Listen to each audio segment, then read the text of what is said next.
தேவன் தம்முடைய பிள்ளைகளை சுவிகார புத்திரராக, அதாவது முதிர்ச்சி பெற்ற தேவனுடைய பிள்ளைகளாக, என்றென்றைக்கும் அவரோடு கூட அரசாளுகை செய்கிறவர்களாக, என்றென்றைக்கும் அவரோடு கூட ஆளுகை செய்கிறவர்களாக, என்றென்றைக்கும் அவருடைய அன்பில் பங்கெடுக்கிறவர்களாக, என்றென்றைக்கும் அவருடைய ஐக்கியத்தில் உறவில் பங்கெடுக்கிறவர்களாக, அவருடைய பிள்ளையாக ஒரு ஒரு டீப் ரிலேஷன்ஷிப், இரத்த பந்தம், இரத்த சொந்தம் சொல்கிற பெத்த பிள்ளை, அந்த அப்படி ஒரு பிள்ளையாக முதிர்ச்சி பெற்று அப்பாவுடைய பிள்ளையாக இருந்து ஆளுகை செய்கிற பிள்ளையாய் நம்மை நிலைநிறுத்த வேண்டும், வாழ வைக்க வேண்டும் என்கிற நோக்கத்தோடு தான் பிதாவாகிய தேவன், ஆமாம், குமாரனாகிய கிறிஸ்து, பரிசுத்த ஆவியானவர், ஆமேன், அவர்களுடைய அன்பினாலும் அவர்களுடைய ஐக்கியத்திலும் அவர்களுடைய என்ன சொல்கிறதுக்கு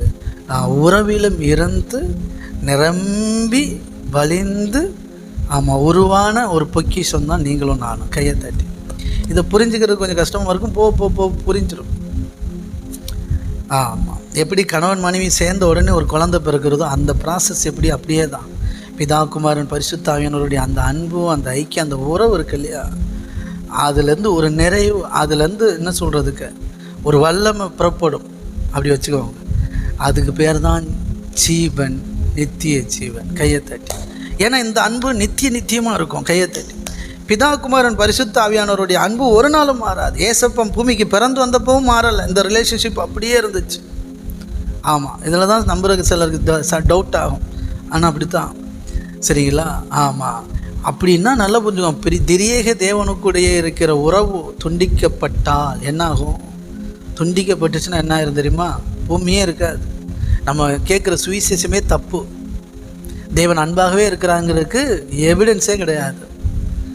அப்போ நீங்கள் சொல்லலாம், எப்படி அது எப்படி இயேசு குழந்தையாக பிறந்தார்? ஏசப்பா இங்கே கட்டாராரு. நல்லா புரிஞ்சுவாங்க.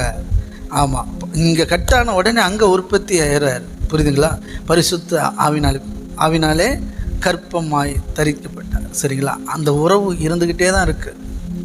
ஆமாம், ஏசப்பா மரியாள் அவங்க வயிற்றுக்குள்ளே இருக்கும்போது பிதாவும் பரிசுத்த ஆவியானவர் என்ன பண்ணிகிட்டு இருந்தாங்க?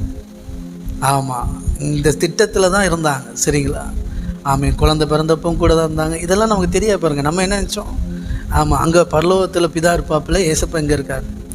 பிதாவும் பரிசுத்த ஆவியானவருக்கு வேலையே இது தான், கூடவே இருக்கிறதா, உங்கள் கூட இருக்கிறதா வேலை.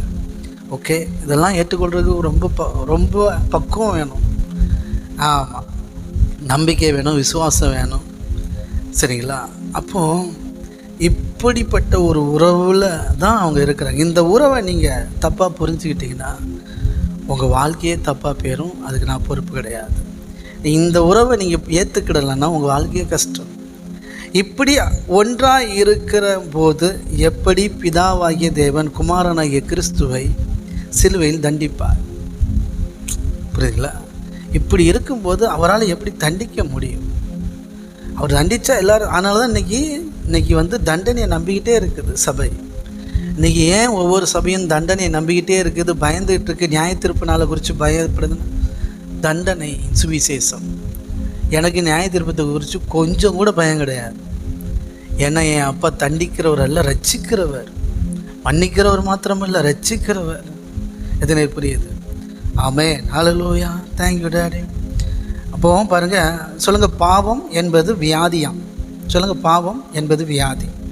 வியாதி போட்டவொடனே தண்டிக்கணும்னு நினச்சா ஊசி போட்டு கொன்றணும். ஊசி போட்டு காப்பாற்றக்கூடாது. அப்போ வியாதி, சொல்லுங்கள், வியாதியஸ்தர்களை ஊசி போட்டு சுகப்படுத்துவது சத்தியம் என்றால், நியாயம் என்றால், புரியுதுங்களா? பாவத்தில் இருக்கிறவனையும் கிருபையினாலே அவனை சுகப்படுத்துவது தான் நியாயம். ஆமென்.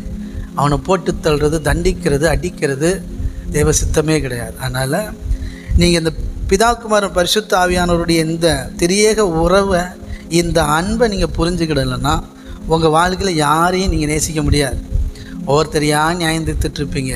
அன்புன்னா என்னன்னே தெரியாது. பேச்சில் மட்டும்தான் இருக்கும், பலத்தில் இருக்காது.